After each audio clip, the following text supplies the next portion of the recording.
Hello everyone, तुम्हारे भाई का नाम है सीना, जिसका व्लॉग्स बनाते बनाते निकल जाता है पसीना। तो आज जब तुम्हारा भाई सुबह उठता है तो कुछ इस तरह का दृश्य मेरे को दिखने को मिलता है कि भाई मूर्ति में से माला हटी होती है। तो भाई मुझे कुछ समझ नहीं आता है कि क्या हो रहा है क्या नहीं, लेकिन जो भी होगा अच्छी होगा। उसके बाद भाई तुम्हारा भाई अब नहाने धोने की तैयारी करता है, क्योंकि भाई आज भी बहुत सारा काम है हम लोगों को। तो भाई फटाफट से तुम्हारा भाई जाता है, नहा के आता है। तो भाई तुम्हारा भाई नहा लिया, जैसे कि आप लोग देख सकते हो। अब भी कपड़े पहन लेते हैं फटाफट से, जो तुम्हारे भाई ने पहले कपड़े पहने हुए थे वही पहन लेते हैं कपड़े फटाफट से। तो तुम्हारा भाई ने भाई कपड़े पहनने, जैसे कि आप लोग देख सकते हैं। और अब करते हैं आगे का काम, क्योंकि तुम्हारा भाई को जाना अभी बड़ी नहर पिंडदान करने के लिए। फिर तुम्हारा भाई अपने छोटे भाई को लेकर और पापा की प्यारे को लेकर आ जाता है बड़ी नहर। भाई बड़ी नहर आकर देखता हूँ भाई आज भी पानी नहीं होता यहाँ पे। और मौसम देख सकते हो आप लोग किस तरह का हो रखा है मौसम। भाई मौसम बहुत ही ख़राब हो रखा है, धूप का नाम निशान नहीं है। और ये रहा तुम्हारा भाई जिसकी वही ठंड से ऐसी तैसी हो रखी है, जैसे कि आप देख सकते हो। भाई अच्छे से पैक होकर तुम्हारा भाई आ रखा है। और भाई मौसम देखो, भाई मौसम तो बिल्कुल बादल हो रखा है, धूप तो भाई नामो निशान नहीं है। तो अब करते हैं पूजा की तैयारी। तो कल हमारी पूजा भाई यहीं पे हुई थी, अगर आपने लोगों ने वीडियो देखा होगा तो भाई यहीं पे हमारी पूजा हुई थी कल। तो अब पूजा की तैयारी करते हैं। जो भी हम लोग सामान लेके आए हैं वो अब सामान यहाँ पर रखेंगे। उसके बाद तो भाई सभी जो भी सामान लेके आया है उसको मिक्स करेगा और उसका एक पिंड बनाएगा, फिर जाके उसको पानी में प्रवाह करके आएगा। तो भाई हम तुम्हारे भाई बैठते हैं और करते हैं पूजा की तैयारी। इससे पहले भाई आसन बिछा लेते हैं। भैया ठंड काफ़ी ज़्यादा हो रखी है, तो आसन बिछा लिया तुम्हारे भाई ने और आगे की तैयारी करता है। तुम्हारा भाई अब आसन बिछा के भाई करता है सभी काम फटाफट से, क्योंकि भाई ठंड भी काफ़ी ज़्यादा हो रही है। तो तुम्हारे भाई जो भी लेके आया उसको सभी को डाल के मिक्स करना है। तो भाई ये तुम्हारे भाई ने डाल दिया जौ का आटा, फिर तिल का डाल दिया है भाई, फिर शहद डाल दिया, फिर दूध और दही डाल दिया। 5 तरह के सभी चीज़ों को मिक्स करके और तुम्हारा भाई बजाएगा पिंडदान। तो स्पीड और बढ़ाते हैं भाई वीडियो की, जिससे भाई जल्दी जल्दी काम लोगों को देख सके कैसे तुम्हारा भाई मिला रहा है। जैसे कि आप देख सकते हो तुम्हारा भाई ने पिंड बना लिया है। अब इसको भाई जल में प्रवाह करके आना है। तो भाई फटाफट से चलते हैं और जल में प्रवाह करके आते हैं। और दूध दही भी लेके जाना है सभी को उसके ऊपर डाल के। अब चलते हैं फटाफट से भाई। तो यहाँ पे पिंडदान तुम्हारा मैंने कर दिया है। और अब देखो भाई ये आ गई है। तो हमारे पास जो दूध और दही बचा है उसको देते हैं भाई, इसको ये पी लेगी और थोड़ा सा हम लोगों को अच्छा लगेगा। तो तुम्हारा भाई इसको पिला के अब चलते हैं घर। भाई घर आने के बाद में मुझे क्या दिखता है भाई, ये देखो हमारी धर्मपत्नी हमारे भाई फ्रूट्स काट लिए ब्रेकफास्ट करने के लिए, क्योंकि हम लोग बिना ब्रेकफास्ट करे गए थे। तो तुम्हारे भाई ने भाई देख लो ये सब मिला है खाने को, लेकिन खाने से पहले तुम्हारे भाई को निकालना है पिताजी के नाम पर। तुम्हारा भाई पपीता केला अमरूद निकाल लेते हैं भाई और उसके बाद खाएंगे। लेकिन मेरा भाई देखो हरकत है इसकी भाई, इसका स्क्रू थोड़ा थोड़ा ढीला हो चुका है, जैसे कि आप लोग देख सकते हो ठंड की वजह से और भूख की वजह से। तो भाई इसको भी कुछ खाने को देते हैं। तो भाई इसको खाने के बाद और थोड़ा रेस्ट करने के बाद शाम हो जाती है, 3 बज चुका है। भाई तो 4 बजे से पहले हम लोगों को भाई ये भी खाना है। तो भाई इसको खाने से पहले पिताजी के नाम से निकालना है। तो भाई पिताजी के नाम से तुम्हारा भाई निकाल लेता है। अब इसको लेके चलते हैं भाई हनुमान मंदिर, जहाँ पर पीपल के पेड़ के पास में तुम्हारा भाई को ये चढ़ाकर आना है, जिससे पिताजी हमारे खा सके। तो भाई फटाफट से निकल के तुम्हारा भाई पहुंच जाता है हनुमान मंदिर के पास में, जैसे कि आप लोग देख सकते हो। तुम्हारा भाई हनुमान मंदिर के पास में पहुंच रहा है और अब यहाँ पे पीपल के पेड़ पे तुम्हारा भाई चढ़ाएगा। तो भाई पीपल के पेड़ पे चढ़ाने के बाद अब चलते हैं वापस से घर, क्योंकि पंडित जी कभी भी आ सकते हैं और घर में पूजा शुरू होने वाली है। तो तुम्हारा भाई पीपल के पेड़ पर प्रसाद चढ़ाकर घर आ जाता है और आकर देखते हैं कि पंडित जी भी आ चुके हैं। तो तुम्हारा भाई फटाफट से लंच करके बैठ जाता है पूजा में।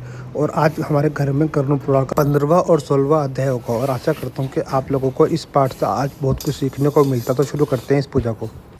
हरि ओम मैं पवित्रो पवित्रो सर्वस्तांगतो विवाया समरेतु पुण्यकांक्षि ब्राह्मणतारे शुचि ओम मैं पवित्रो पवित्रो सर्वस्तांगतो पिवा या समरेतु पुण्यकांक्षि ब्राह्मणतारे शुचि ओम यम ब्रह्माय वेदांति विदो वदन्ता प्रदान तस्मै द्वाराय नमे पदन्तामन्ताधिकाय पुनन्ता विभूतानि जातवेद पुण्ये वहामयम् ओम पवित्रो पवित्रो सर्वस्तांगतो विवा या समरेतु पुण्यकांक्षि ब्राह्मणतारे शुचिके स्वाहे नमे माधवाय नमे नारायणे नमः पुनः स्तो भिक्षालय नमो नमः पुनः स्तो भिक्षालय नमः ओम पवित्रो पवित्रो सर्वस्तांगतो विवा या समरेतु पुण्यकांक्षि ब्राह्मणतारे शुचि लोटे बात ओम कलशय मुखे कंठे रुद्र समारितां स्थितो मदगणना समर्तां कुक्षोतु सागरा सप्दीपाव सुंदरा ऋग्वेद अजुवेद समावेद अतुवर्णा सहितां गंगा च यमुना च गोदावरी सरस्वती नर्मदे सिंधु जल कावेरी स्नानार्थे प्रतिग्राहितां वरुण देवताभ्यो नमः ओम वरुण देवताभ्यो नमः पांपता हे वरुणाय नमो नमः। हाथ जोड़कर प्रार्थना करें। ओम नमो नमस्ते जयपुटे प्रभाए श्वेतारा जल आदिनाथाय नमो नमस्ते जल आदिनाथाय नमो नमस्ते ओम षोडशोपचारार्थे पूजनं करष्यति नमे वरुण देवताभ्यो नमे प्रार्थना पूर्वक नमस्कारं समर्पयामि नमो नमः हरि ओम दीपं ज्योति परब्रह्म दीपो ज्योति जनार्दना दीपं पापहस्तु मे संध्या दीपो नमस्तुते शुभं करोति कल्याणं आरोग्य सुख संपदां शत्रुबुद्धि विनाशाय दीपो ज्योति नमस्तुते ओम दीपं दृश्यामि नमो नमः ओम षोडशोपचारार्थे पूजनं करष्यति नमः गन्धक्षताहं समर्पयामि गन्धक्षताहन्ति समर्पयामि गुमाकाशोभितामया निवेदिताम् अक्षताहं समर्पयामि षोडशोपचारार्थे पूजनं करष्यति नमो नमः ओम देवराज देवमानपाद पंकजं व्यालयज्ञसूतमिन्दुशेखरं कृपाकरं नारदादि योग वंदितां दिगंबरं काशीपुरादिनाथ काल भैरवं भजे काशीपुरादिनाथ काल भैरवं भजे भैरभक्ताय नमः क्षेत्रपाल देवताभ्यो नमः षोडशोपचारार्थे पूजनं करष्यति नमो नमः अग्निर्ज्योति ज्योति अग्निवचर्षो सूर्यो ज्योति ज्योति अग्निवचर्षो स्वाहा सूर्यो ज्योति ज्योति अग्निवचर्षो स्वाहा वनस्पतिरसोदते गणाक्षो वा धूपं दीपं दृश्यामि गन्धक्षताहं समर्पयामि गन्धक्षताहं समर्पयामि नमो नमः हाथ में चावल फूल ले लीजिए ओम शांति पाठस्य करष्यति नमो नमः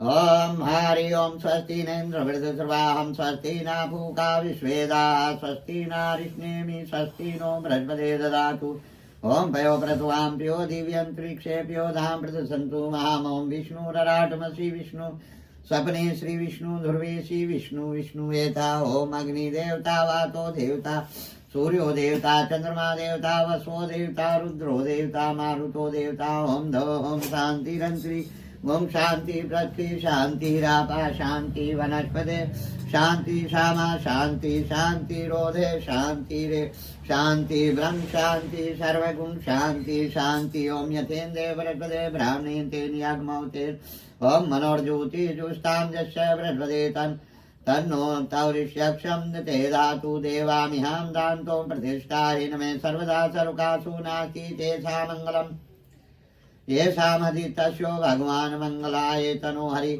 तदेव लग्नं सुदिदिनं तदेव ताराबलं चान्द्रबलं तदेव विद्याबलं देवबलं तदेव लक्ष्मीपदे सिंहारयुगं समारामि लाभतेषां च तेषां कुतेषां परार्जर येषामिन्दिवर्ष्यामो हजितस्यो जनार्दन यत्र योगेश्वर कृष्णपार्थरोदनोदर तत्र श्रीविजयभूति नृत्याम् अनया स्थितियन्तो महापायुपास्ते तेषा नित्यभुक्तानां योगक्षेमहामयं समर्थे सकल कल्याणभाजनं वक्रतुण्ड महाकाय कोटि सूर्य संप्रभ अविग्रह कुर्मदे सर्वे कार्येषु सर्वदा ओम श्रीमन्गणाधिपते नमः ओम गजाननं भूतगणाशिवेतिकं कपितजम्बूफलचारुभक्षणम् उमासुतं शोकविनाशकार्यक्रं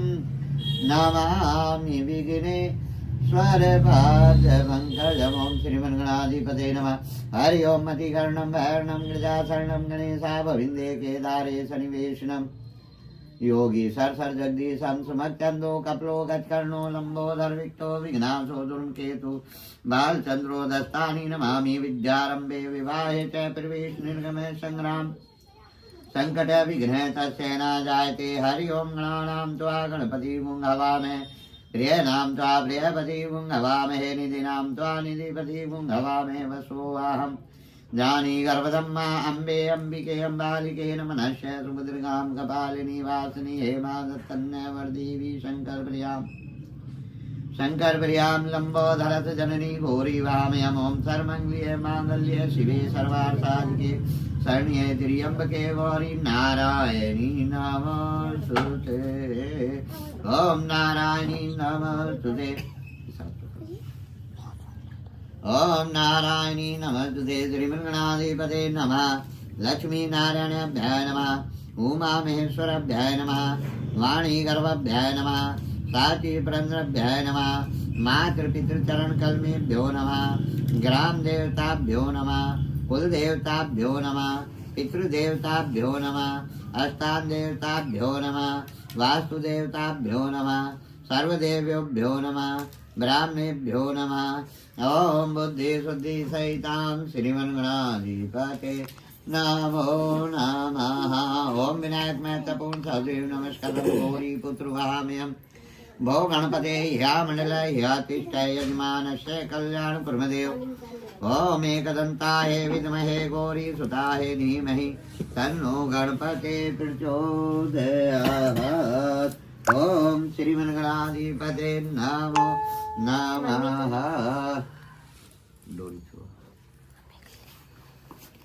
ओम येन बद्धो बलराजा दानवेंद्र प्रतिनिधित्वाय माचलादित्याय वस्वाहे रुद्राय देवता मरुद्गणे धर्म कामार्थे सिद्धर्थे पूजते यासुरासुरे दीक्षामाप्नोति सर्दाय सत्यमाताय नमः। ओम नमो ब्राह्मणाय गोहिताय हाथ लगाओ। ओम नमो ब्राह्मणाय गोहिताय जगताय कृष्णाय गोविंदाय नमो नमः। हरि ओम। स्वस्ति न इंद्रो वृद्धश्रवाम स्वस्ति न पूका विश्वेदाः स्वस्ति न रिष्णेमि स्वस्ति नो बृहस्पते ददातु हस्तो भिक्षाल्य नमो नमः। जल का छींटा लगाइए। ओम पाद्यमर्गम चुमन्यम स्नानम समर्पयामि नमो नमः। हाथ में दक्षिणा रख करके संकल्प कराए जी।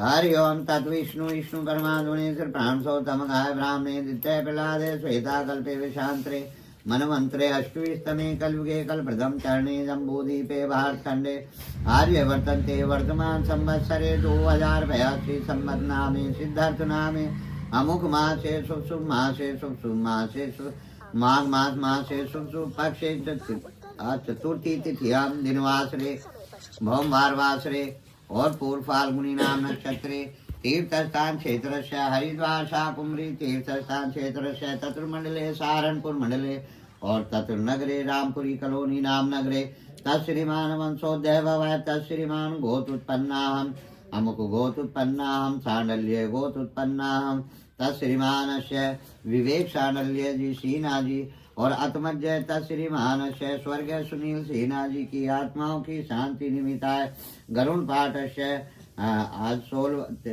15वां अध्याय समापन करशति नमो नमः। ओम शांताकारं भुजंगशयनावं पद्मानं सुरेशं विश्वधारं सद्मेघवर्णं शुभांगं लक्ष्मीकान्तं कमलनयनं योगध्यानमग्गं वंदे विष्णु भैरं सर्वलोकनाथं। नमस्तुते सहस्रमूर्ते सहस्रपादे सहस्रभावे सहस्रकोटि युगधारणे नमः। आकाशपते तो यथा गच्छते सागरे सर्वदेवो नमस्कारं केशव प्रतिमुच्यते पापोऽहं पापकर्माहं पापात्मा पाप संभवे त्राहि मां पुण्यकाक्षर पापो हरो भव सर्वकष्ट निवारिणे हरो भव। ओम देवताभ्यो पितरेभ्यो एव च महायोगेभ्यो सदाय सहाय नित्यमेव नमो नमः। अनादि नित्यो देवा संच गदाधरे अक्षय भूमिका पितृमोत्पर्दो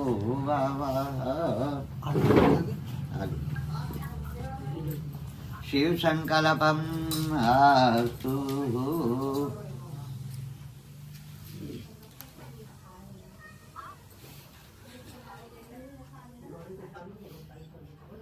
ओम ब्रह्म देवताभ्यो नमः।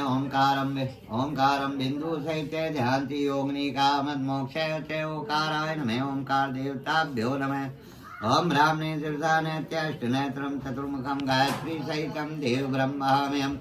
ओम ब्रह्म देवताभ्यो नमः। ओम केशवं पुंडरीकाक्षमाधवं मधुसूदनं रुक्मिणी सहितं देव विष्णुवे नमो नमः। ओम श्री च ओम शिवम शंकर दर्शनाम त्रिनाम त्रिलोचनम उमा सहितम देव शिवामयम त्र्यंबकम यजामहे सुगंधिम पुष्टिवर्धनम उर्वारुकमेव वंदना मृत्युर्मोक्षति मामृतात् ओम ओम लक्ष्मी च विद्महे विष्णु पत्नी च धीमहि तन्नो लक्ष्मी प्रचोदयात् श्री चैते लक्ष्मी पतन्यावाहो रात्रो स्वर्ण रूपम वैकाण सर्वलोकं काण श्री लक्ष्मी आव्यामि पूज्यामि नमो नमः ओम सूर्याय नमः सूर्य आव्यामि हस्तप्यामि पूज्यामि नमो नमः ओम चंद्रमसे नमः चंद्रमाय आव्यामि हस्तप्यामि पूज्यामि ओम भौमाय नमः भौमाव्यामि हस्तप्यामि पूज्यामि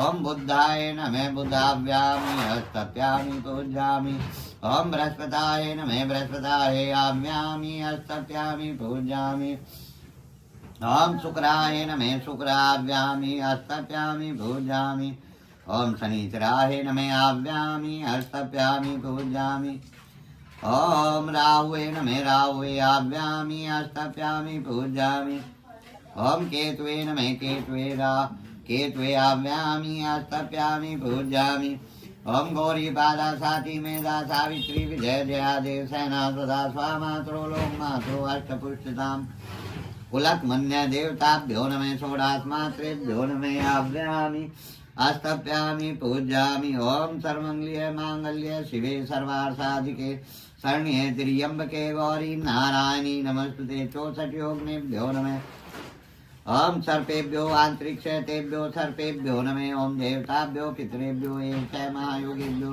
सदाहे स्वाहे नित्यमेव नमो नमः ओम पूजा हो रहा है बाद में करेंगे ओम शांताकारं भुजं शयनं सब छोड़ दीजिए शांताकारं भुजं शयनामं पद्मानं सुरेशं विश्वधारं सद्मेघवर्णं शुभांगं लक्ष्मीकान्तं कमलनयनं योगध्यानमध्यं वन्दे विष्णुवैरं सर्वलोकनाथं नमस्ते सहस्रमूर्ते सहस्रपादे सहस्रभावे सहस्रकोटियुगधारणे नमो नमः आकाशपते तो यथा गच्छते सागरे सर्वदेवो नमस्कारं केशवकृति मुच्यते पापोऽहं पापकर्माहं पापात्मा पाप संभवे त्राहि मां पुण्डिका सर्वपापो हरो ॐ पाद्यमर्घम् अचमन्यं स्नानं समर्पयामि नमो नमः पाद माल्यादीनि सुगन्धीनि माल्यादीनि वो प्रभो महतानि पुष्पाणि पूजार्थे प्रतिग्राहितां माल्यां समर्पयामि अमीरं च गुलालं हरिद्रा समर्पयामि कुमाता शोभितामयां वेदिताम् अक्षताहं समर्पयामि नमो नमः ॐ नाभ्यासीदरश्मि शेषणो दोषमर्ते पाद्यां भूमि दिधात्रे तालो कल्पयन्ना नमः ॐ प्राणाय स्वाहा ॐ अपानाय स्वाहा ॐ व्यवनाय स्वाहा उदानाय स्वाहा अचमन्यहं जलं समर्पयामि नमो नमः सहद्रव्याहं दक्षिणाहं सहद्रव्याहं दक्षिणाहं समर्पयामि नमो नमः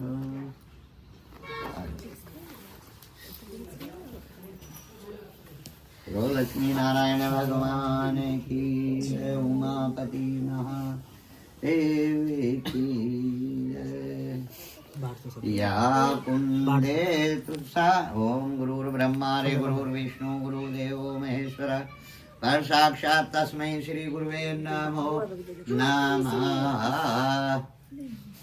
या कुंदे तुषारे आर्य धवला या शुभ्रवस्त्रविता या वीणावरदण्डमण्डितकरा श्वेताशनाया ब्रह्मशङ्कर प्रभो संस्थितां सा मा पातु सरस्वती भगवती निर्जन्म पुस्तक धारणे नमः। ओम सरस्वती नमो नमः। गं दक्षिणाहं समर्पयामि नमो नमः। बोलो गरुण पुराण की विष्णु भगवान की जय। श्रीमन्नारायण नारायण हरे हरे हरिमन्नारायण नारायण हरे हरे। तेरी लीला सबसे न्यारी न्यारी हरि हरि। श्रीमन्नारायण नारायण हरि हरि हरिमन्नारायण नारायण हरि हरि। श्रीमन्नारायण नारायण हरे हरे। तेरी लीला सबसे न्यारी न्यारी हरि हरि हरिमन्नारायण हरि हरि हरिमन्नारायण नारायण हरि हरि हरिमन्नारायण नारायण हरि हरि। अच्युतं केशवं कृष्ण दामोदरम् अच्युतं केशवं कृष्ण दामोदरं राम नारायणं जानकी वल्लभं राम नारायणं जानकी वल्लभम्। अच्युतं केशवं कृष्ण दामोदरं राम नारायणं जानकी वल्लभं राम नारायणं जानकी वल्लभम्। ॐ नमो भगवते वासुदेवाय हरि ओम नमो भगवते वासुदेवाय वासुदेवाय वासुदेवाय वासुदेवाय वासुदेवाय। श्रीमन्नारायण नारायण नारायण हरिमन्नारायण नारायण नारायण श्रीमन्नारायण नारायण नारायण हरिमन्नारायण नारायण नारायण श्रीमन्नारायण नारायण नारायण श्रीमन्नारायण नारायण हरिमन्नारायण नारायण नारायण। बोलो विष्णु भगवान की जय। बोलो शंकर भगवान की जय। बोलो उमापति महादेव की जय। बोलो गरुण पुराण की जय।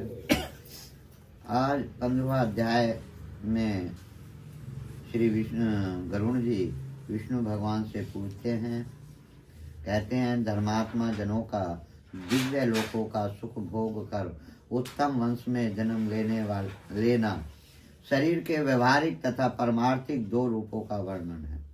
अजप्पा की विधि भगवत प्राप्ति के साधनों में भक्ति योग की प्रधानता है। अजप्पा की विधि का मतलब ये होता है कि भगवान के चरणों में बैठ करके धूप दीप जला करके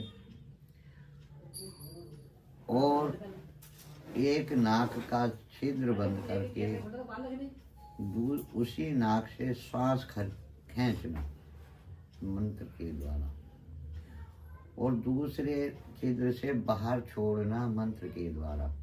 फिर दोनों नाक के छिद्रों से मुंह बंद करके दोनों नाक के छिद्रों से श्वास अंदर खींच करके उसको 1 सेकंड 2 सेकंड 5 सेकंड जितने भी सेकंड रोक सकता है भगवान का जपे और मन में हृदय में चिंता उसका ख्याल यानी कि उसकी मूर्ति की ध्यान रख करके उस श्वास को धीरे धीरे छोड़ना, उसको अजप्पा की विधि बतलाई। गरुण बोले कि हे भगवान, धर्मात्मा को स्वर्ग गति से भोग विमल कुल में जन्म लेता है।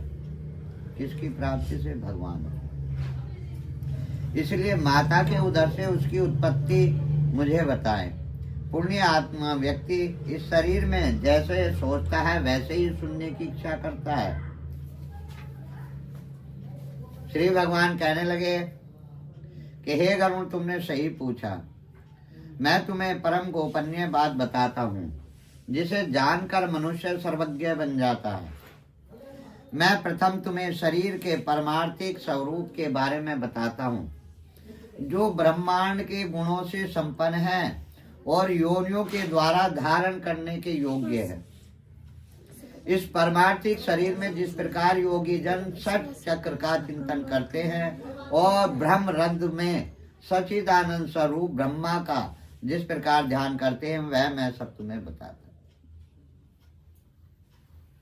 जैसे पवित्र, आपने देखा होगा कि राक्षसों ने जब भी चढ़ाई की, देवी देवताओं को भगा दिया और स्वर्ग में अपना राज स्थापित कर दिया। वो किस कारण? अधिक बलशाली होने के कारण नहीं, उन्होंने कठोर तपस्या करके किसी भी भगवान से वरदान मांग लिया। कैसे? कठोर तपस्या की, इतनी कठोर तपस्या की कि भगवान का भी आसन हिल जाता था और उसको वरदान देने के लिए विवश होना पड़ता था। तो भगवान जब विवश होकर के उसको वरदान देते थे, तभी वो इंद्र पर या सभी देवी देवताओं को बंदी बना देते थे, क्योंकि कठोर परिश्रम करते थे, भगवान को प्राप्त कर कर ही वो करते थे। देवताओं को अभिमान होता था कि हम तो देवता हैं ही, हमें कौन हरा सकता है। लेकिन राक्षस अपनी मनोबुद्धि से और कठिन परिश्रम के द्वारा भगवान से अनेक प्रकार के वरदान मांग करके अपने देवताओं पर, सभी देवी देवताओं पर विजय प्राप्त कर लेते थे। वो यही कारण था। जैसे पवित्र श्रीमान के घर में पुण्य आत्मा जन्म लेता है, वैसे माता पिता के गुण बताता हूँ। ऋतु काल में 4 दिन तक स्त्री के पास ना जाएं। इंद्र से प्राप्त पाप जब तक शरीर में रहे तब तक उनको न देखें। चौथे दिन स्त्रियां स्नान कर शुद्ध हो जाती हैं और 7 दिन में पितृदेव तथा ब्रह्म व्रत अर्चना करने योग्य होती है। 7 दिन के बीच में जो गर्भधान होता है वह अच्छा नहीं होता। प्राय 8 रात्रि के बाद अच्छी संतान की उत्पत्ति होती है। युगम दिनों में जो 2 से विभाजित होने वाली में पुत्र, अयुग दिनों में कन्या जन्म लेती है। अयुगम दिनों में कन्या जन्म लेती है जो विभाजित नहीं होती। इसलिए 7 दिन छोड़कर युगम तिथियों में गर्भधान करें। 16 रात्रि तक स्त्रियों का सामान्यता ऋतु काल रहता है। उसमें भी जो 14वीं रात्रि में गर्भधान होता है वह गुणवान, भाग्यवान, धर्मज्ञ, सुबुद्धि वाला सुपुत्र पैदा होता है। वह रात्रि अभागे पुरुष को कभी नहीं मिलती। कड़वी, खारी, तीखी, उष्ण वस्तु का त्याग कर 5 दिन तक स्त्रियों को मधुर भोजन करना चाहिए। तब स्त्री का गर्भाशय औषधि का पात्र बन जाता है और उसमें स्थापित बीज अमृत की भांति सुरक्षित रहता है। उस औषधि क्षेत्र में गर्भधान करने वाला स्वामी अच्छे फल और स्वस्थ संतान को प्राप्त करता है। तांबुल यानी के पान खाकर, पुष्प चंदन से युक्त होकर तथा पवित्र वस्त्र पहनकर मन में धार्मिक भावना भरकर पुरुष को सुंदर सैया पर भोग करना चाहिए। गर्भधान के समय व्यक्ति की मनोवृत्ति जिस प्रकार की होगी उसी प्रकार के स्वभाव वाला जीव घर में प्रविष्ट होता है। बीज का स्वरूप धारण करके चेतनाशय व्यक्ति के शुक्राणु में स्थित रहता है। व्यक्ति की काम वासना, चित्तवृत्ति तथा शुक्राणु जब एक तत्व को प्राप्त करते हैं तब स्त्री के गर्भाशय में पुरुष द्रवित होता है। स्त्री के गर्भाशय में शुक्राणु शोणित के संयोग से पिंड की उत्पत्ति होती है। गर्भ में आने वाला पुण्य पुत्र परमानंद को देने वाला होता है। उस पुत्र के सब पुष्प आदि संस्कार होते हैं, उच्च ग्रह होते हैं तथा पुण्य आत्मा जन्म प्राप्त करता है। उसके जन्म समय पिता ब्राह्मण को धन देता है और विद्या विनय संपन्न हो वह पिता के घर में बढ़ता है और पुरुषों के सत्संग से सब विद्याओं में पड़ जाता है।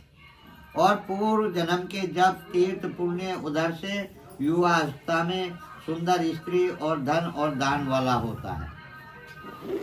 वृद्ध अवस्था में आत्मा अनात्मा का विचार कर अध्यारोप, अपवाद और भ्रम चिंतन करता है।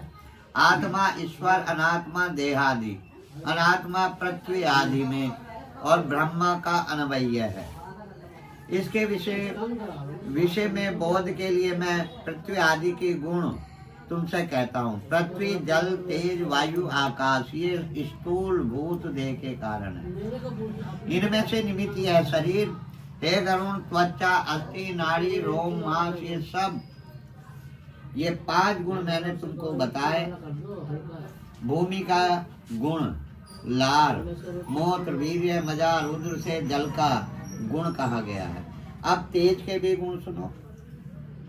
हे गरुण, क्षुधा, तृष्णा, आलस्य, निंद्रा, कांति ये 5 गुण तेज के योनियों में कहे गए। अर्थात सुकड़ना, दौड़ना, लांगना, फैलाना, चेष्टा करना ये 5 गुण वायु के कहे गए। और घोष, शब्द, छिद्र, गर्भीय और श्रवणीय और सर्वश्रेय ये 5 गुण तुम्हें प्रयत्न पूर्वक आकाश के जानने चाहिए। पूर्व जन्म के कर्मों से अधिवासित मन, बुद्धि, अहंकार और चित्त यह अंतकरण चतुष्टय कहा जाता है। कान, त्वचा, जीव, नेत्र, नासिका ये 5 ज्ञानेंद्रियां हैं तथा वाक, हाथ, पैर, गुदा, उदस्त्य ये कामेंद्रियां हैं। दिशा, वायु, सूर्य, प्रजेता, अश्वनी कुमार ये ज्ञानेंद्रियां।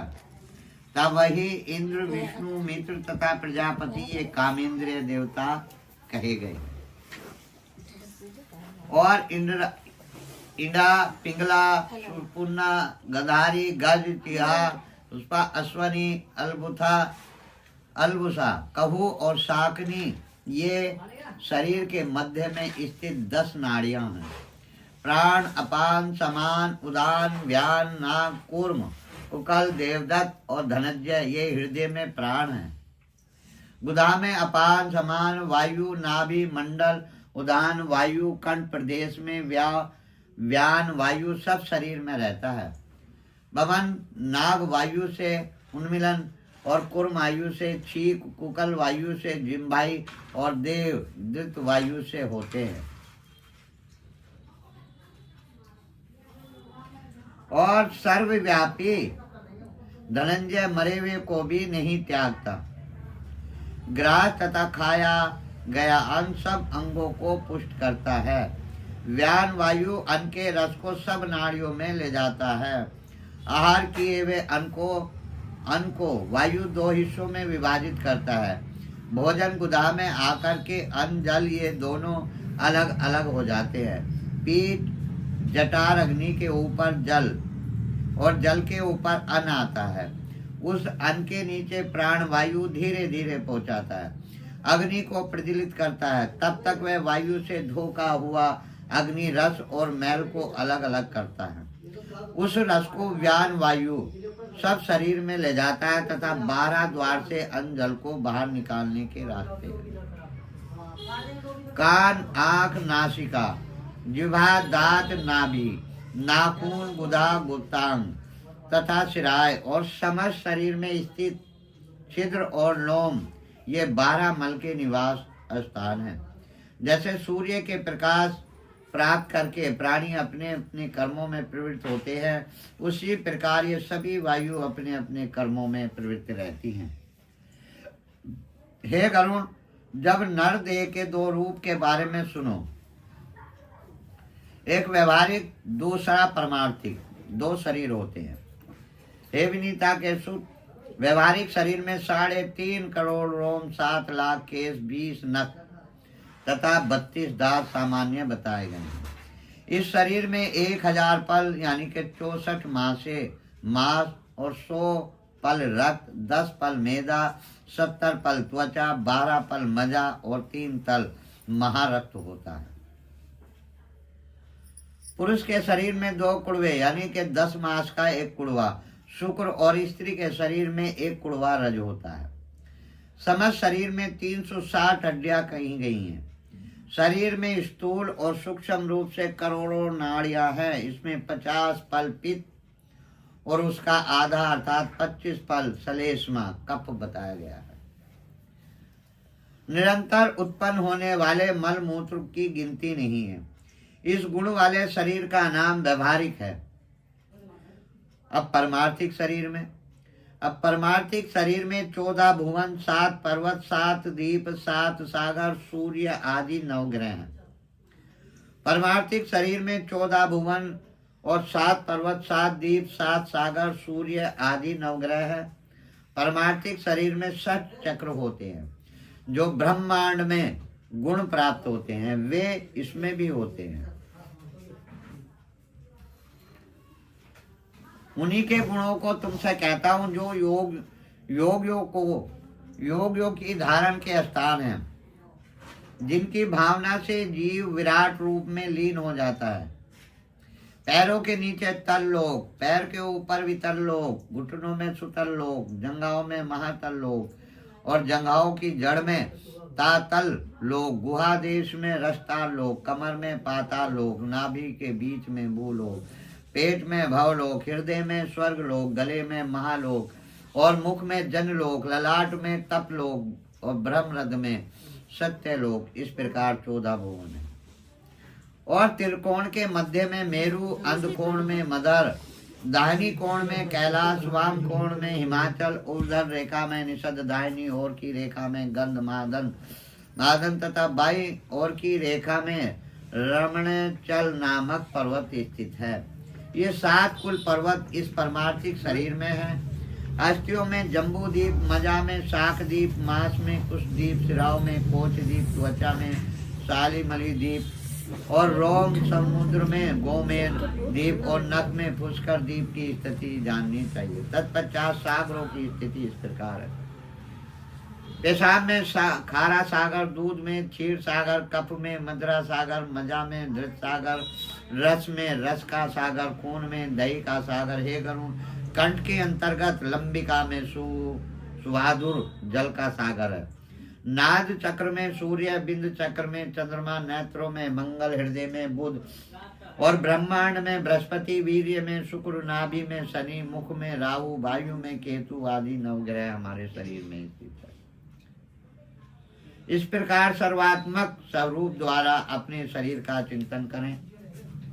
प्रतिदिन प्रातः समय पदासन लगाकर स्थित होकर षट चक्र का चिंतन करना चाहिए।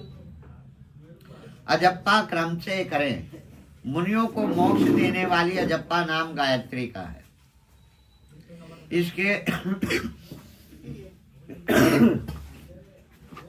इसके संकल्प से मनुष्य सब पापों से मुक्त हो जाता है। हे गरुण सुनो, अजप्पा का नाम या जप्पा का उत्तम क्रम में बताता हूँ, जिसको हमेशा करने से जीव अपने भाव को जीव त्याग देता है। मूलाधार, स्वाधिष्ठान, मणिपुर, अनाहत, विशुद्ध और आज्ञा, ये षट चक्र कहे गए हैं। मूलाधार में शिशन, स्थान में नाभि में, हृदय में, कंठ में, भौ के बीच में ब्रह्मरथ है और षट चक्रों का चिंतन करते हैं। मूलाधार षट चक्रों के चिंतन का स्वरूप कहते हैं। आकार चक्र का अग्नि सदृश वर्णन है। इसके 4 अक्षर कौन से? व और स है। स्वाधिष्ठान चक्र सूर्य के समान, उसके 6 दल हैं। व, भ, म, य, र, ल। और मणिपूरक चक्र रक्त वर्ण है, उसके 10 दल हैं। 10 दल है। ड़, ढ, ण, थ, द, ध, न और प और फ है। अनाहत चक्र है स्वर्णमयी, उसके 6 ख, ग, घ, ड़, च 6 और झ, ण, ठ, ये 12 दल है। विशुद्ध चक्र 16 दलाकार 16 स्वरों से अ, आ, ई, बड़ी ई, उ, बड़ा उ, ऋषि, ल और लठ, ए, ओ, ओह, अह, ये युक्त कमल और चंद्रमा के समान कांति वाला होता है। आज्ञा चक्र है स, है और स। इन 2 अक्षरों से युक्त दिलाकार और रक्तमयी वर्ण का है उसके ऊपर ब्रह्मरथ दीप्यमान सहस्र दल कमलाकार चक्र है, जो कि हमेशा सत्यम, आनंदमयी, शिवमयी, ज्योतिर्मयी, शाश्वत है। इन चक्रों में क्रम से गणेश, ब्रह्मा, विष्णु, शिव और जीवात्मा, गुरु तथा व्यापक पर ब्रह्म का चिंतन करना चाहिए।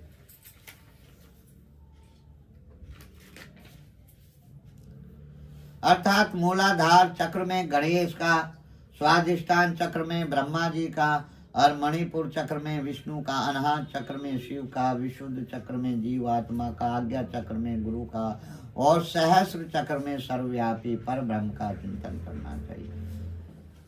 विद्वानों ने एक दिन रात में 2,16,000 श्वासों की सूक्ष्म गति बताई है। एक ऐकार का उच्चारण करते समय सांस बाहर निकलता है और सह की ध्वनि करते हुए अंदर प्रविष्ट होता है। इस तरह तात्विक रूप से जीव है और सह हंस इस मंत्र से परम पिता का निरंतर जप करता रहता है। सह शब्द से अंदर की ध्वनि करता है और बाहर निकालते हुए है शब्द की ध्वनि करता है।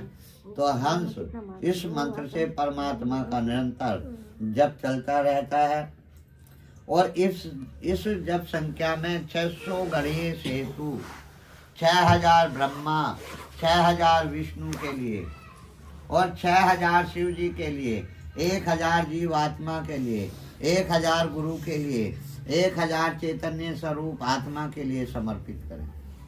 इन 6 चक्रों में स्थित ब्रह्मा अंश स्वरूप संप्रदाय के ज्ञाता अरुण आदि भी ऋषि श्री गणेश आदि देवताओं की उपासना करते हैं। सुखदेव आदि मुनि अपने शिष्यों को उपदेश करते हैं, इसलिए बड़ों की प्रवृत्ति का ध्यान कर बुद्धिमान को उचित है कि 6 चक्र का ध्यान करें। एकाग्र मन से सब चक्रों में मानसिक पूजन, तदंतर गुरु के आदेश से अजप्पा नाम वाली गायत्री का जप करें। मानसिक पूजा में ब्रह्मरथ में नीचे मुख वाले 1000 कमल का दल है। उस कमल पर एक हंस है और उस हाथ में वर मुद्रा, अभय मुद्रा वाले गुरुदेव का ध्यान करना चाहिए।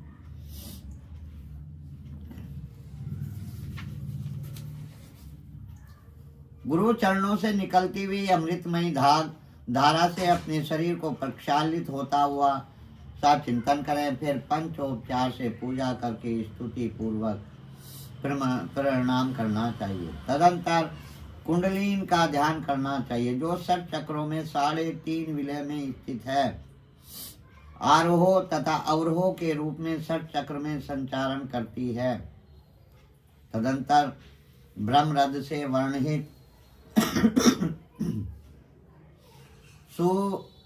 सुपुष्पना नामक धाम का ध्यान करना चाहिए, यानी कि प्रकाश मार्ग का ध्यान करना चाहिए। उस मार्ग से लाने वाले व्यक्ति विष्णु के परम पद को प्राप्त करते हैं। इसके बाद में ब्रह्म मुहूर्त, सूर्य उदय से 4 घड़ी लगभग 1.5 घंटे पूर्व का समय ब्रह्म मुहूर्त कहलाता है। सूर्य उदय से लगभग 1.5 घंटा पहले ब्रह्म मुहूर्त कहलाता है और मैं मेरे द्वारा चिंतन आनंद स्वरूप और प्रकाश सनातन रूप का हमेशा ध्यान करना चाहिए। इस प्रकार गुरु के उपदेशों से मन को निश्चल बनाए। अपने प्रयत्न से ऐसा न करें, क्योंकि गुरु के उपदेश के बिना साधक का पतन हो सकता है। बिना गुरु के कोई कार्य नहीं करना चाहिए और जिसके जीवन में गुरु नहीं होता उसके हाथ का तो जलपान करना भी एक शूद्र के समान होता है। इस प्रकार मानस पूजा कर यथोपलब्ध उपचार से श्री हरि का पूजन करें। देह अभिमानी प्राणियों का अंतर्मुखी प्रवेश नहीं होता, अतः उन लोगों को जो बड़ी सरल तथा मोक्ष को देने वाली मेरी भक्ति है उसे करनी चाहिए। यद्यपि तप, योग आदि उपायों द्वारा मोक्ष मिलता है, फिर भी संसारिक जीवों के लिए मेरी सर्वश्रेष्ठ भक्ति का मार्ग है। ब्रह्म आदि सर्वज्ञों ने वेद और शास्त्रों का 3 बार मनन कर भक्ति मार्ग को ही निश्चय किया है। यज्ञ आदि सत्कर्म से मन निर्बल होता है, फिर भी मेरी भक्ति फल को देने वाली है, जिसको प्राप्त कर पुनर्जन्म कलेश से मुक्त हो जाता है। हे गरुण, इस प्रकार पुण्य आत्मा प्राणी आचरण कर मेरी भक्ति के सहयोग से संतान मोक्ष को प्राप्त करते हैं। बोलो गरुण पुराण की जय, बोलो विष्णु भगवान की जय। श्रीमन्नारायण नारायण नारायण हरिमन्नारायण नारायण श्रीमन्नारायण नारायण नारायण श्रीमन्नारायण नारायण नारायण हरिमन्नारायण नारायण श्रीमन्नारायण नारायण नारायण श्रीमन्नारायण नारायण नारायण हरिमन्नारायण नारायण हरिमन्नारायण नारायण नारायण श्रीमन्नारायण नारायण नारायण हरिमन्नारायण नारायण नारायण श्रीमन्नारायण नारायण हरिमन्नारायण नारायण नारायण। बोलो विष्णु भगवान की जय, बोलो गरुण पुराण की जय, बोलो शंकर भगवान की जय। 16वें अध्याय में मोक्ष के उपाय और फल श्रुति का वर्णन किया है। गरुण जी कहते हैं या पूछते हैं कि हे दया के सागर, मैंने सुना है कि अज्ञान के कारण प्राणियों का जन्म मरण चलता रहता है, इसलिए मैं सनातन रूपी मोक्ष के उपाय जानना चाहता हूँ। हे देवों के देवेश, हे शरणागत वत्सल, सब दुखों से व्याप्त इस असार तथा भयानक संसार में अनेक प्रकार की योनियों में अनंतर जीव राशि है, जो उत्पन्न होते हैं और मृत्यु को प्राप्त हो जाते हैं। इस जन्म मरण के चक्र का कोई अंत नहीं है। वे हमेशा दुख भोगते हैं, उसमें कोई भी सुखी नहीं रहता। हे भगवान मुक्तिनाथ, इसलिए आप ऐसा कोई उपाय बताएं जिससे मुक्ति हो जाए। भगवान श्री कृष्ण कहते हैं, हे गरुण, तुमने जो मुझसे पूछा है वह मैं तुम्हें बतलाता हूँ, सुनो। जिसके सुनने मात्र से ही मनुष्य संसार से मुक्त हो जाता है, वह पर ब्रह्म परमात्मा निष्फल परम फल और पर ब्रह्मा स्वरूप शिव स्वरूप सर्वज्ञ सर्वकर्ता सर्वेश्वर निर्मल तथा अद्वितीय दैत्य भाव रहित है। वह परमात्मा संवत प्रकाश है, अनादि अनंत निर्विकार परात्पर निर्णय और सचुचित आनंद स्वरूप है। वह जीव उसी का अंश है। जिस तरह अग्नि से चिंगारी निकलती है, उसी प्रकार अनादि के चक्र में पड़कर उनके शरीर आदि द्वारा उपाधि से जीव अलग होता है। पुण्य तथा पाप रूपी यंत्र से जकड़े रहने से सुख या दुख मिलते रहते हैं। जीव अपने कर्म अनुसार प्राप्त करे हुए शरीर, आयु, भोग, विनाश न होने वाली अपनी अपनी जाति में भोगते हैं। प्रत्येक जन्म में यह भोगता है कि हे गरुण, फिर मोक्ष तक अविनाशी लिंग शरीर प्राप्त होता है। अस्थावर कीड़े, पक्षी, धार्मिक नर देवता आदि मोक्ष की कामना करने वाले ये क्रम अनुसार सवदीज, अंडज्य, उद्भिज और जरायुज 4 प्रकार के जीव हजारों बार शरीर धारण करते हैं, मृत्यु को प्राप्त करते हैं और अपने पुण्य प्रभाव से मनुष्य योनि में जन्म लेते हैं। ज्ञानियों को मुक्ति मिल जाती है। 84 लाख योनियों में जीवों को जन्म लेना पड़ता है।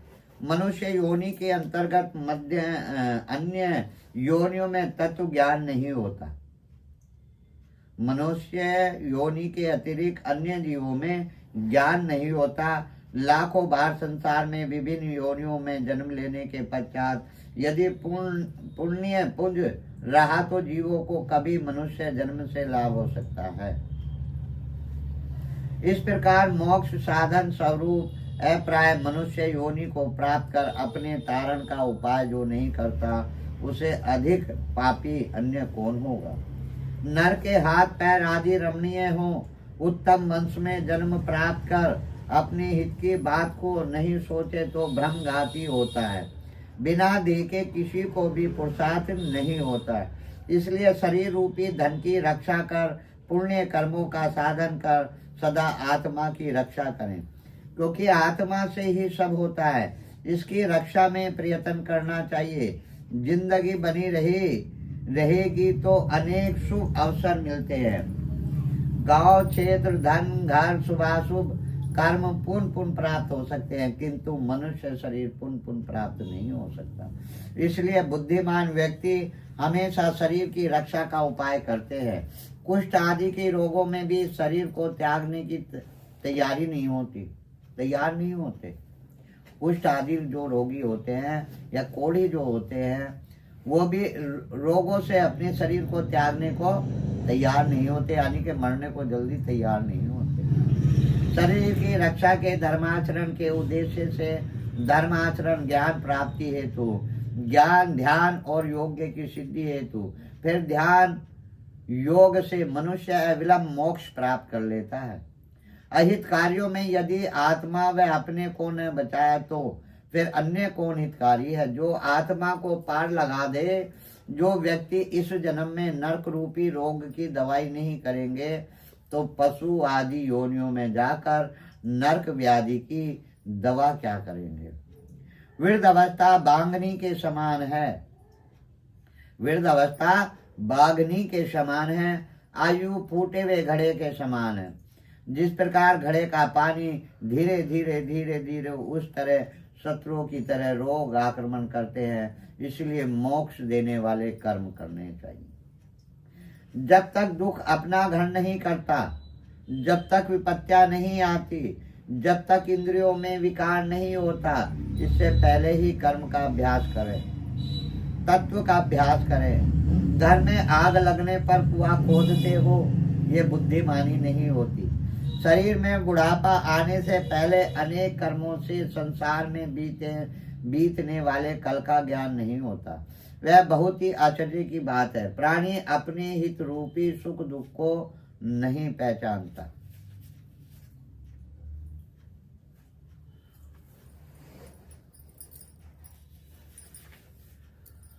संसार में जीव की उत्पत्ति होते हुए और रोग आदि से दुखी होते हुए, मृत्यु प्राप्त करते हुए और आपत्तिग्रस्त तथा दुखी होकर भी संसारिक मनुष्य मोह रूपी मदिरा को पीकर पूर्वोक्त जन्म मरण आदि रूपी विविध कलेशों से कभी भी भयभीत नहीं होता। भौतिक संपत्ति स्वप्न की तरह नश्वर है। यौवन भी फूल के समान मुरझा जाने वाला है। आयु बादलों में चमकने वाली बिजली की तरह चंचल है। यह सब ज्ञात होते हुए भी मनुष्य को कैसे धैर्य हो सकता है। 100 वर्ष का जीवन बहुत होता है। उसमें भी आधा जीवन सोने तथा आलस्य में व्यतीत हो जाता है। शेष जीवन बालकपन, रोग, बुढ़ापा आदि में व्यर्थ समाप्त हो जाता है। मोक्ष के साधन में, ब्रह्म चिंतन में, उद्योग रहित शयन कर भय स्थान में विवास करने वाले प्राणी हाय क्यों नहीं काल द्वारा मारे जाए।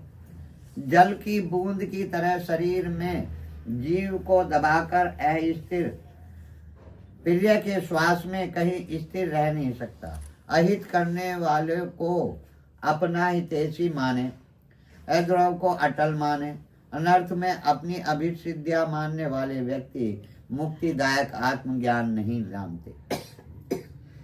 वे देव माया के फंदे में अपने को फंसा देकर ठोकर खाते हैं।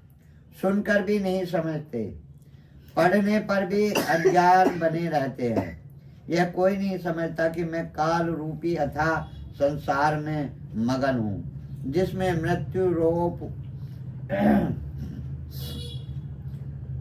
मृत्यु रोग बुढ़ापा आदि व्याप्त है। जिस तरह जल में स्थित कच्चा घड़ा प्रति क्षण नष्ट होता रहता है परंतु मालूम नहीं पड़ता, उसी तरह प्रति क्षण में नष्ट होने वाला काल को भी पहचान नहीं सकता।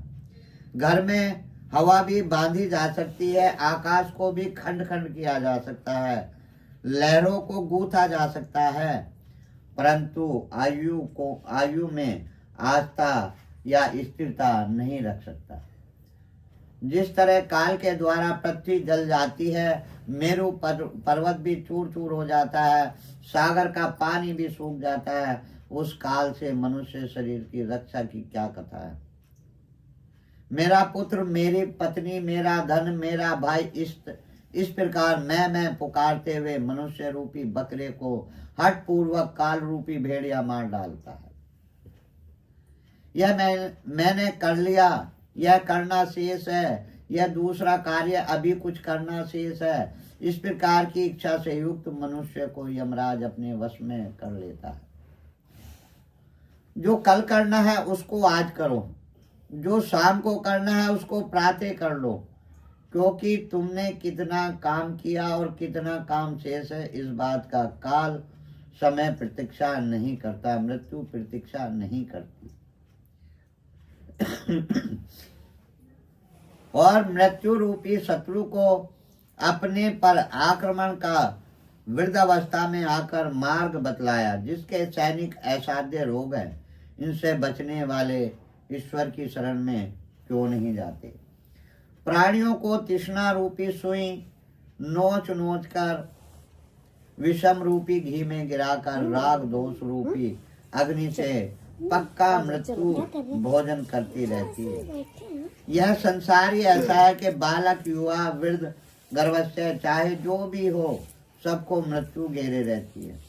जब जीव अपने शरीर को ही त्याग कर यमपुरी चला जाता है तो कैसे माता पिता, स्त्री, पुत्र आदि को संबंधी कहा जाए।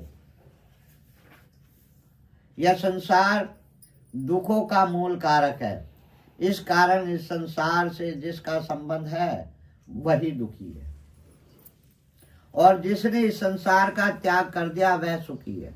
दूसरा कोई भी कहीं भी सुखी नहीं है। यह संसार सभी प्रकार के दुखों की उत्पत्ति स्थान है, सभी आपत्तियों का घर है और सभी पापों का आश्रय स्थान है। इस कारण ऐसे संसार को क्षण मात्र में ही त्याग देना चाहिए। लोहे एवं लकड़ी से बने हुए पासों से बंधा हुआ व्यक्ति मुक्त हो सकता है, किंतु पुत्र पत्नी रूपी पापों से बंधा हुआ व्यक्ति, पासों से बंधा हुआ व्यक्ति कभी भी मुक्त नहीं हो सकता। जो व्यक्ति जितना प्रेम भाव संबंधियों से बढ़ाता है, उसके हृदय में उतनी ही अधिक दुख रूपी कांटे चुभते हैं। हाय विषय हार करने वाले देह स्थित इंद्र रूपी चोर संपूर्ण धन मनुष्य का लूट कर उनका पास करते हैं। जिस प्रकार मांस लुब्धब मछली लोहे की कील को नहीं देखती, उसी प्रकार आनंद लुब्ध व्यक्ति यम बाधा नहीं देखती। क्योंकि मछली पकड़ने वाला कांटा डालते हैं ना, तो उसमें कुछ मांस लगाया जाता है, कुछ भी लगाया जाता है, उसको फेंकते हैं, तो मछलियाँ थोड़ी ही देखती है कि इसमें कील है, वो तो अपना चारा देख रही है, उसको पकड़ती है, वो झट फंस जाती है। ऐसे ही व्यक्ति है जो इस संसार रूपी कि ये मेरा पति है, ये मेरी पत्नी है, ये मेरा पुत्र है, ये मेरी बेटी है, ये मेरी संपत्ति है, इस मोह माया में फंसा हुआ। मूर्ख व्यक्ति प्रातःकाल मल मूत्र के वेग से मध्यम दिन में क्षुधा और तृष्णा से रात्रि में काम कीड़ा और निंद्रा से बाधित रहता है।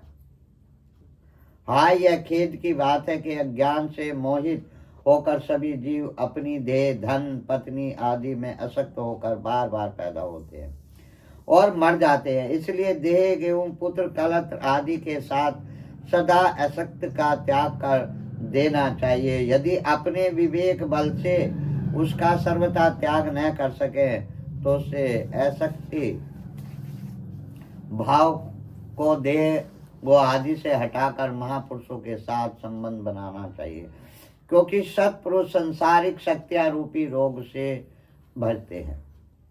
सत्संग और ज्ञान यही दो निर्मल चीजें हैं। जिस व्यक्ति के पास दो चीजें नहीं हैं वह अंधा है, वह क्यों नहीं बुरे रास्ते में जाएगा। मनुष्य वर्ण और आश्रम के आचार में निरत है, इसलिए मोक्ष धर्म को नहीं जानते। दभ्यों का नाश होता है। कोई क्रिया करने में संलग्न है, कोई व्रत करने में लगा है। ऐसे अज्ञानी मनुष्य छलियों की तरह विचार करते हैं। जो व्यक्ति नाम मात्र के कर्म कांड में व्यस्त रहते हैं, यश आदि विस्तार विधान में मंत्र उच्चारण होम करने से स्वर्ग प्राप्त होता है, ऐसी भावना में रहते हैं। जो मेरी माया से मोहित है वे मूर्ख दिन में एक बार भोजन या उपवास आदि नियमों द्वारा शरीर को सुखाने से मोक्ष मिलता है ऐसा समझते हैं। तो अज्ञानियों को शारीरिक दुख से क्या मुक्ति मिल सकती है? तो वाल्मीकि के ताड़न से कहीं सर्प मर सकता है? जो व्यक्ति मस्तिष्क पर जटा का ढेर बढ़ा करके बगल में मुर्गा चर्म दवा वेश बनाते हैं वे दभिक हैं। संसार में ज्ञानी पुरुषों की तरह स्वयं ब्रह्म है तथा अज्ञान व्यक्ति को भी भ्रम में डालते हैं। जो संसारिक सुख में असक्त जो व्यक्ति में ब्रह्म ज्ञानी है ऐसा कहता है कि वह कर्म मार्ग तथा ब्रह्म ज्ञान मार्ग दोनों मार्गों से भ्रष्ट हो जाता है। उसे चंडाल की भांति छोड़ देना चाहिए। संसार में, घर में और अरण्य में लज्जा छोड़कर समान रूप से नग्न रहकर गंधर्व आदि पशु भी विचरण करते हैं, तो क्या इस आचरण से वे संसार से विरक्त हो जाते हैं? यदि मिट्टी के भस्म के धारण करने मात्र से मनुष्य मुक्त हो जाए तो मिट्टी और भस्म में शयन करने वाला कुत्ता भी क्यों मुक्ति प्राप्त कर लेगा? घास पात और जल का आहार करने वाले तथा लगातार वन में निवास करने वाले गीदड़, चूहे, मृग आदि पशु भी क्या तपस्वी योगी बन जाते हैं? अर्थात अन्न त्याग देना। ग्राम या नगर में निवास छोड़ करके वन में रहने मात्र से कोई सन्यासी नहीं हो जाता। मेंढक और मत्स्य आदि जलचर जीव जन्म से लेकर मृत्यु पर्यंता गंगा आदि नदियों में निवास करते हैं, तो क्या वे भी योगी हो जाते हैं? कह काड़ी और पृथ्वी जल का पान करने वाले व्रतियों को मोक्ष मिलता तो कबूतर हमेशा कंकड़ खाते हैं। पपीहा कभी भी भूमि का जल नहीं पान करता, तो क्या ये दोनों व्रत धारण करता माने जाएं? हे गरुण, कर्म तो लोक रंजन कारक है, मोक्ष का तो साक्षात कारण तत्व ज्ञान है। हे गरुण, षष्ठ दर्शन रूपी महाकुंभ में गिरे प्राणी परमार्थ को नहीं जानते, वे पशु हैं, पशु बंधन में बंधे हैं। वेद शास्त्र रूपी घोर समुद्र में इधर उधर ग्रंथ पढ़ने के लिए चक्कर में पड़े हुए हैं। पुरुषार्थ की जन शोक आदि 6 लहरों के चपेटों में पड़ने डूबते उतरते हैं। वेद शास्त्र और पुराणों को जानने वाला ज्ञाता भी जो व्यक्ति परमार्थ को नहीं जानता, विडंबना ग्रस्त उसका पूर्वज समस्त ज्ञान कोए के कांव कांव करने के समान है। परम तत्व से परमार्थ जीव यह ज्ञान है, यह श्रेय है। इस चिंता में व्याकुल रहकर रात दिन शास्त्रों का अध्ययन करते करते काव्योचित अलंकारों से शोभायमान गद और वाक्य रचनाओं और छंद वेदों से कविता की रचना करने पर भी विषय उपभोग के प्रति ललायित इंद्रियां वाले तत्व ज्ञान रहित मूढ़ व्यक्ति नाना प्रकार की चिंताओं के कारण दुखी रहते हैं। वे व्याकुल इंद्रियां मूर्ख हैं। अन्य प्रकार से परम तत्व ज्ञान होता है, परंतु मनुष्य शास्त्रों को पढ़कर कष्ट उठाते हैं। शास्त्रकारों की भावना अच्छी होती है, परंतु मनुष्य उसका अर्थ दूसरी प्रकार से लेते हैं। जिनको गुरु का उपदेश नहीं मिलता वे धूर्त जन अहंकारी होते हैं। वे स्वयं परम तत्व का अनुभव नहीं करते, अन्यों को उपदेश आदि मुद्रा से ब्रह्म ज्ञान उपदेश देते हैं। बहुत से व्यक्ति वेद और शास्त्रों का अध्ययन तो करते हैं, परस्पर एक दूसरे को बोध कराते हैं, तात्पर्य समझाते हैं, पर वे परम तत्व के विषय में उसी प्रकार कुछ नहीं जानते जिस तरह कलशी भोजन आदि को ही जानती है। फूलों को धारण तो सिर करता है, परंतु उस फूल की गंध को नाक ग्रहण करती है तथा जानती है। इसी तरह वेद और शास्त्रों का अध्ययन तो मनुष्य करते हैं, परंतु वेद और शास्त्रों के भाव का बोध करने वाला दुर्लभ है। मूर्ख मनुष्य अपने हृदय में स्थित परम तत्व को, परमात्मा को, अंश को नहीं समझता। उसे जानने के लिए शास्त्रों के अध्ययन में उसी प्रकार भटकता फिरता रह जाता है, जैसे कोई मूर्ख ग्वाला अपनी कोख में बकरे को पकड़ के रखने पर भी उसको खोजने के लिए कुएं में देखता फिरता है। संसार के मोह का नाश करने के लिए शास्त्रों के शब्दों के अर्थ को जानना मात्र पर्याप्त नहीं है। दीपक की भांति कभी भी अंधकार की निवृत्ति नहीं हो सकती। बुद्धिहीन मनुष्य का पढ़ना अंधे व्यक्ति के दर्पण देखने के समान व्यर्थ है। अतः बुद्धिमान व्यक्ति को ही शास्त्रीय तत्व ज्ञान का लक्षण हो सकता है, अर्थात बुद्धिमान को ही तत्व ज्ञान लक्षित हो सकता है। यह जाना, इसको जानना, यह सब सुनने की इच्छा है। किसी की आयु वेद गणना अनुसार दिव्य 1000 वर्षों की हो, पर शास्त्र का कभी खात्मा नहीं होता। शास्त्र असंख्य है। प्रत्येक प्राणी की वायु स्वल्प होती है, उसमें भी विघन बहुत है। इसलिए शास्त्रों का सार निकाल लें, जैसे हंस जल से दूध निकाल लेता है। जो बुद्धिमान व्यक्ति होते हैं वे शास्त्रों का अभ्यास कर परम तत्व को जानकर शास्त्रों का उसी प्रकार त्याग करते हैं, शस्त्रों का उसी प्रकार त्याग करते हैं, जैसे चावलों की इच्छा रखने वाले उसकी भूसी को त्याग देते हैं। जैसे अमृत से तृप्त प्राणी को आहार से प्रयोजन नहीं होता, वैसे ही हे गरुण तत्व ज्ञानी को अन्य शास्त्रों से कोई मतलब नहीं होता। हे गरुण, वेद विद्या अध्ययन से, शास्त्र पढ़ने से मुक्ति नहीं मिलती, ज्ञान से ही मोक्ष प्राप्त होता है। जिस तरह मुक्ति के लिए न तो आश्रम धर्म का अनुष्ठान अवश्य है, न दर्शन का अध्ययन अवश्य है, उसी प्रकार कर्म भी कारण नहीं है, मात्र ज्ञान ही मोक्ष का उपाय है। गुरु का वचन ही मोक्ष देने वाला होता है, अन्य सब विद्या विडंबना मात्र है। लकड़ी के हजारों भागों की अपेक्षा एक संजीवनी ही श्रेष्ठ है। कर्मकांड, वेद शास्त्र आदि के अध्ययन रूपी परिश्रम से रहित केवल गुरु जी के मुख से प्राप्त नित्य ज्ञान ही कल्याणकारी कहा गया है। अन्य हजारों शास्त्रों को पढ़ने से कोई लाभ नहीं है। वेद आदि आगम शास्त्रों का अध्ययन तथा विवेक, इन दो तरीकों से ज्ञान की प्राप्ति होती है। अगम से शब्द ब्रह्मा का ज्ञान प्राप्त होता है, विवेक से पर ब्रह्मा का ज्ञान होता है। कई विद्वान अद्वितीय के वास्तविक परम तत्व स्वीकार करते हैं। कुछ जन विद्वान दैत्य तत्व को ही प्रतिष्ठित चाहते हैं, परंतु दैत्य और अदैत्य से पृथक सभी के लिए समान रूप से स्वीकार्य परम तत्व को कोई नहीं जानता। न मम या मेरा नहीं है और मम मेरा है, ये दो भावना ही बंधन है, मोक्ष के कारण है। देह गेह पुत्र कलत्र आदि में मम बुद्धि करने से प्राणी बंधनों को प्राप्त होता है और मेरा नहीं इस प्रकार की भावना करने से मुक्त हो जाता है। वही कर्म है जिसके द्वारा बंधन हो, वही विद्या है जो मुक्ति को देने वाली हो। जिसके द्वारा व्यक्ति बंधन में पड़ता है वह केवल परिश्रम कराने वाला कर्म है, केवल शिल्प की निपुणता की तरह है। जब तक कर्म किए जाते हैं तब तक संसारिक वासना रहती है, और जब तक इंद्रियों का चापल्य है तब तक तत्ववर्ता नहीं हो सकती। जब तक देह अभिमान रहता है जब तक ममता रहती है। तब तक उद्योग में वेग रहता है, जब तक संकल्पों की श्रृंखला नहीं करती। जब तक मन में स्थिर तत्व नहीं है, शास्त्रों का चिंतन नहीं है, गुरु की कृपा नहीं है, तब तक तत्व ज्ञान की कथा कहाँ है।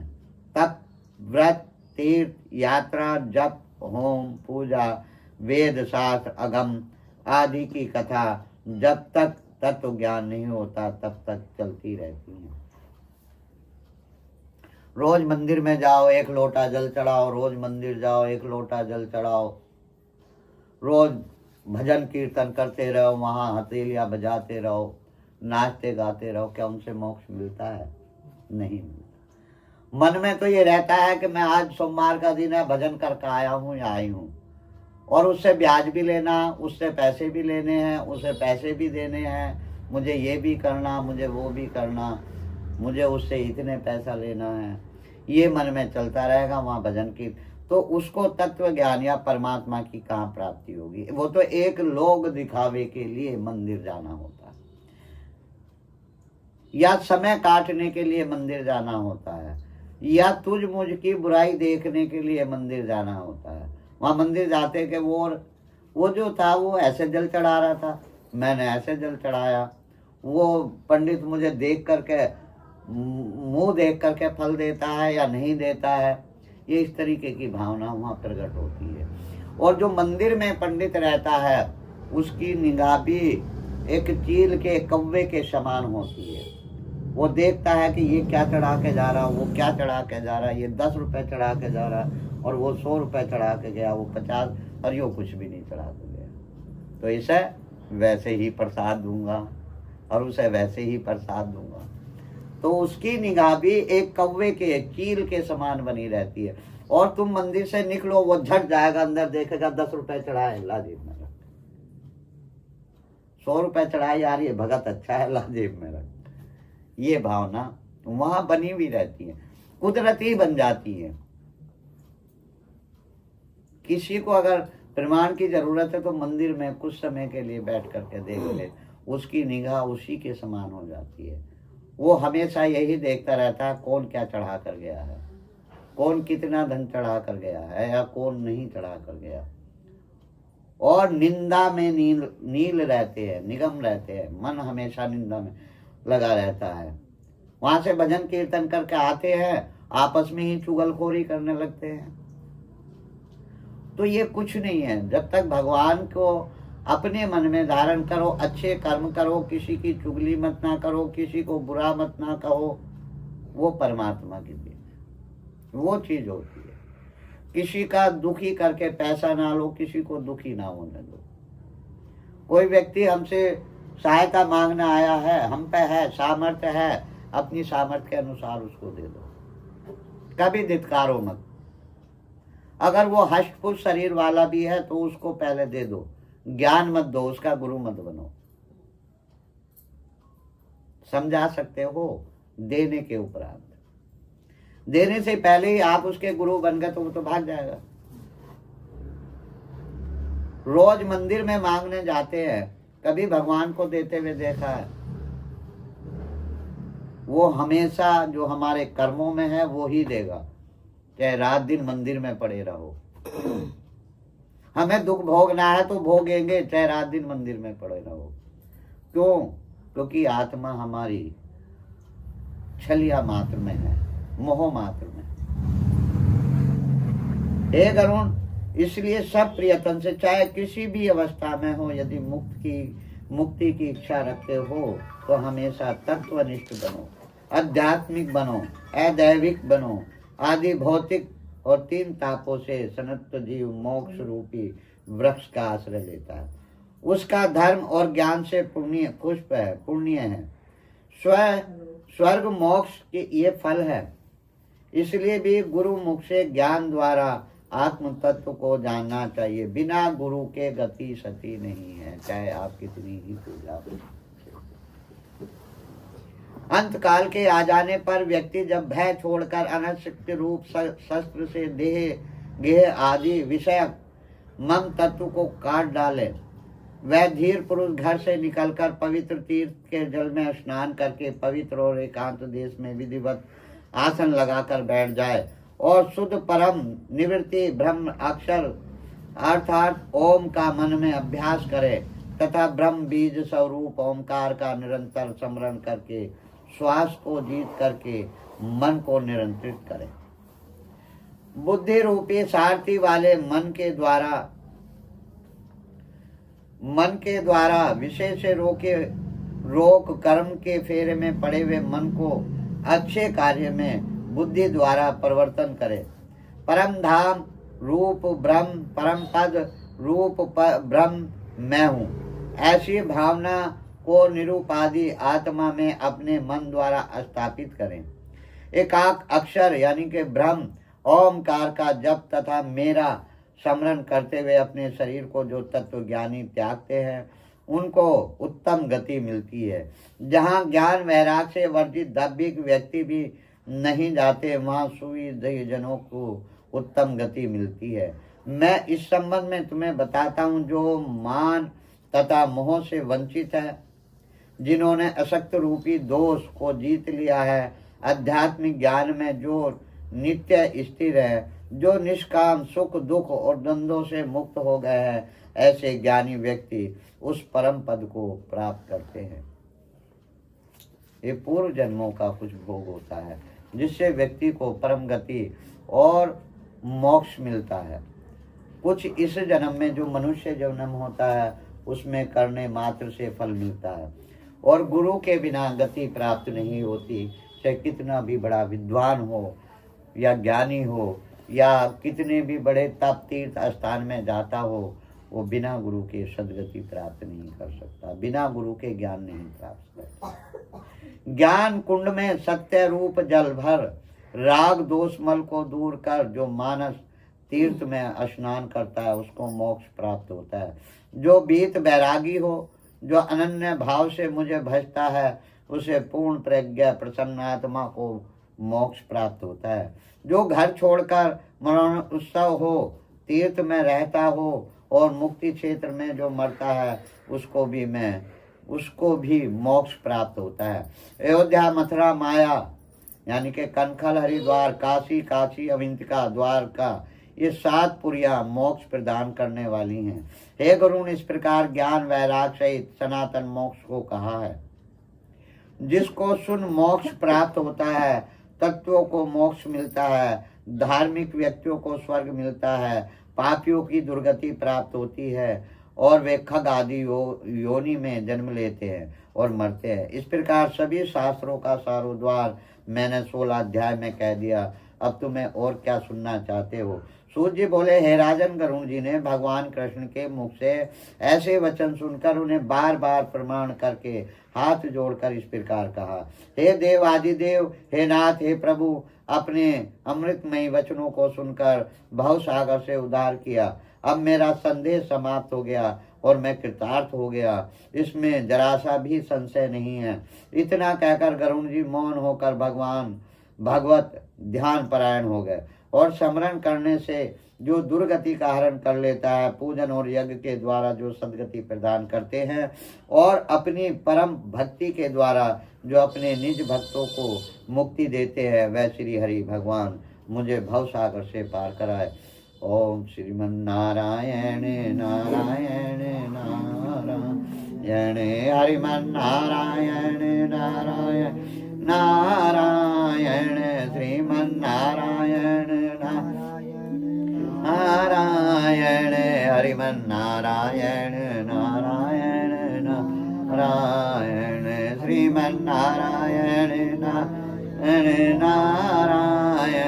हरिमन नारायण नारायण नारायण श्रीमन नारायण नारायण नारायण हरिमन नारायण नारायण नारायण अच्युतं केशवं कृष्ण दामोदरम् अच्युतं केशवं कृष्ण दामोदरम् नारायणं जानकी वल्लभं राम नारायणं जानकी वल्लभं अच्युतं केशवं कृष्ण दामोदरं राम नारायण जानकी वल्लभं राम नारायण जानकी वल्लभं। बोलो विष्णु भगवान की जय, बोलो विष्णु पुराण की जय, बोलो गरुण पुराण की जय। सभी अपने अपने हाथों के अक्षत भगवान को चढ़ाए।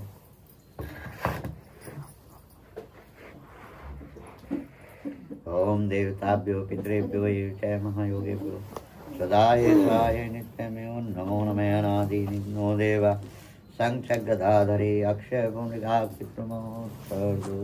तो पाठ खत्म होने के बाद हमें कुछ कार्ड बच जाते हैं तो उनको देकर आ जाता है घर में। और देख सकते हैं आप लोग भाई कल की तैयारी हो चुकी है,